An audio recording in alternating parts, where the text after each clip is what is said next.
काही कारणांमुळं आहे ना मी तुम्हाला मध्ये नाही का व्हिडिओ टाकत नव्हतो.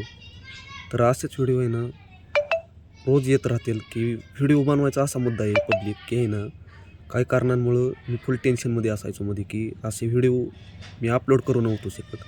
पण ताई, आत्या, मावशी, मी तुम्हाला आहे ना म्हणजे माझ्या बहिणी मानतो नाही का, की आहे ना असेच व्हिडिओ रोज तुम्हाला आहे ना मनोरंजन ऐकायला भेटेल. फक्त तुमचा आहे ना मला भरभरून आहे ना सपोर्ट हवा आहे.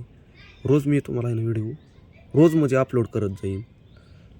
खरंच मी आहे ना एक आहे ना खूप गरीब कुटुंबातला मुलगा आहे की मला तुम्ही आहे ना सपोर्ट केला तर मी पुढं जाईन ना. तुम्हाला वाटतं का गरीब घराण्यातला मुलगा पुढं गेला पाहिजे? तर तुमच्या सपोर्टची खूप मला गरज आहे नाही का. रोज मी आहे ना व्हिडिओ असंच अपलोड करत राहीन. माझे वडील एक्सपायर झाले 2 वर्षापूर्वी.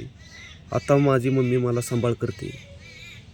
आजी आहे, भाऊ आहे. मी एकटा कंपनीत शिपला नाही का कुरकुम MIDCत जातो आणि घरकाम माझी मम्मी करते आणि मी आपलं कंपनीत जाऊन घर चालवतो.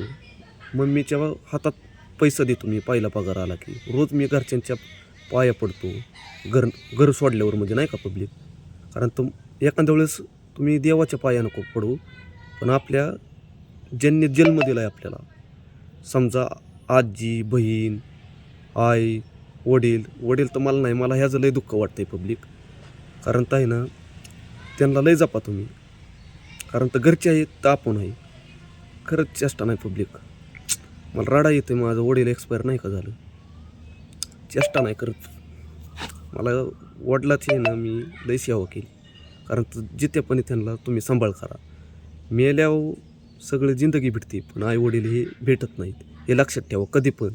मला माझं वडील नाहीत. मला आज इतकं वाईट वाटतं आहे ना पब्लिक. फक्त तुम्ही मला सपोर्ट करा.